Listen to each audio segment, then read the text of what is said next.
Captain Pott ran into some financial difficulties. He instructed his nephew to try to arrange things to get him out of debt and told him particularly that he would rather part with anything other than his Negroes.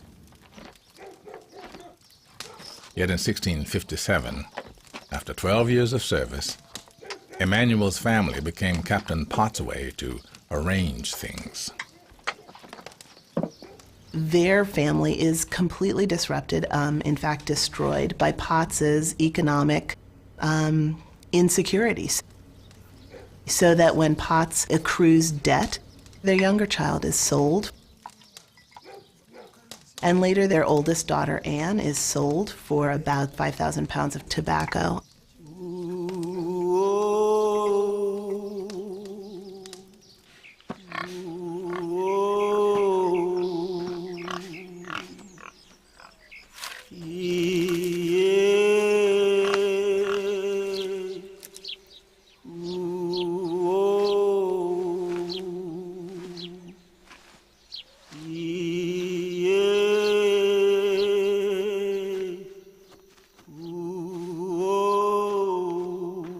When Captain Pott died, his widow inherited a farm, farm animals, and Emmanuel.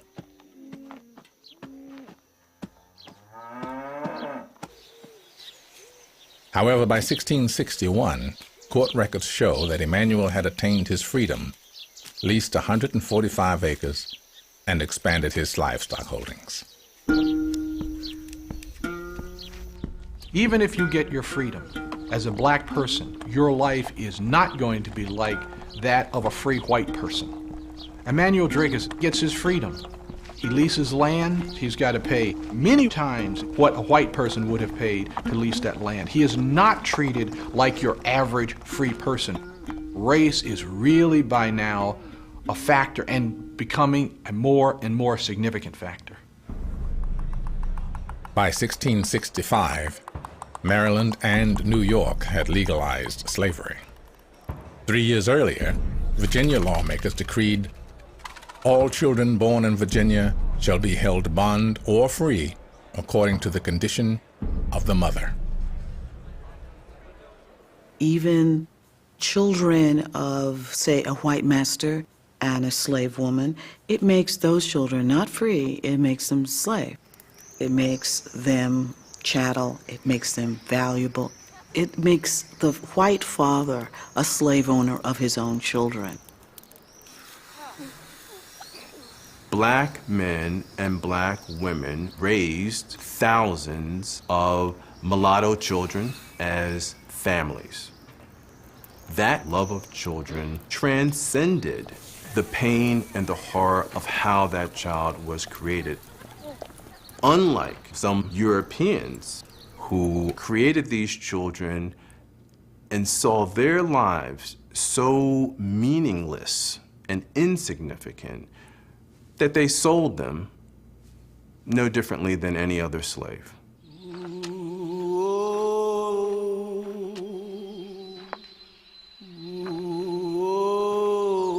Emmanuel Dragas continued to see to the needs of his enslaved children. He transferred title to livestock to them later on, hoping against hope that the livestock might be a source for some route to freedom for them. The court records of September 29, 1673 state, "I, Emmanuel, grant unto my said 2 daughters 1 bay mare." The same day he granted another mare to his free children.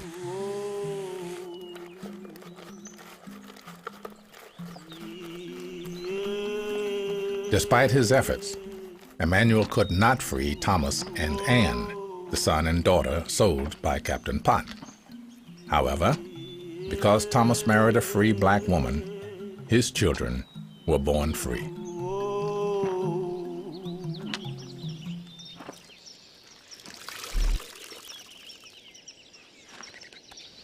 One of those children was named Francis, born in about 1677. Though she was free, she was bound out to serve a local blacksmith planter named John Brewer.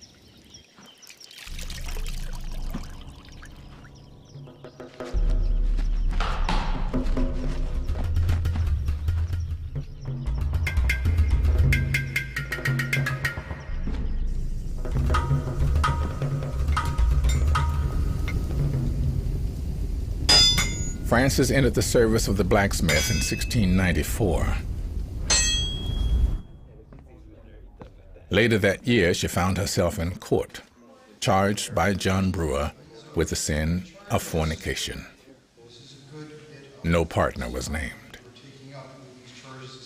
17-year-old Frances was sentenced to 30 lashes.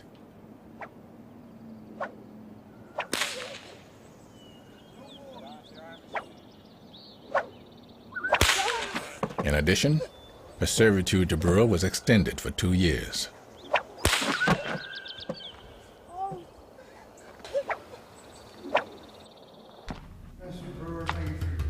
Months later, Frances was back in court, this time charged with having a child out of wedlock. It becomes increasingly difficult for free blacks to make their case before a court of law. Francis Dragas accuses her master of fathering her child. Now, the court won't hear of this. They will not take the word of a black woman against that of a white man, and especially a white man who is a planter. This throws the court into an uproar. The justices decide to send the case on to a higher level. However, they do sentence her to yet another whipping.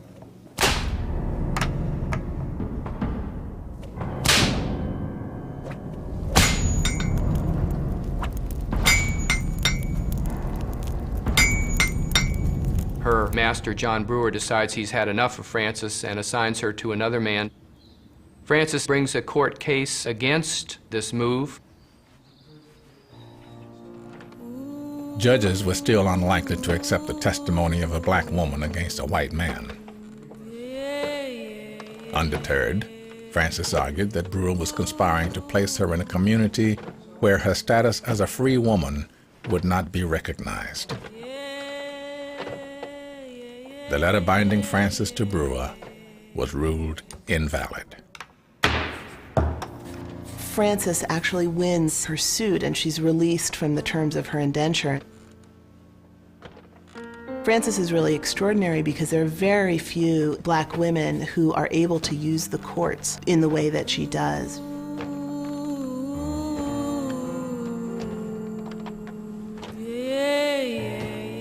Unfortunately, her father has died, her mother is sick, and by 1700, Frances is impoverished and destitute. She reappears in the courts because, in a desperate act, she steals food to try to feed herself and her child. She decides that she'd better link up to another household again, become a servant, have some steady kind of support, so she binds over herself and her children to Isaac and Bridget Foxcroft. She promises to serve them for 10 years, and any children that she has are to serve for 25 years. Now, if you were a free black woman, what are you going to do? There were very few means of making money for any woman in the colony. To be free, ironically, meant that you were going to be impoverished. And in fact, you could find yourself worse off than someone who was enslaved.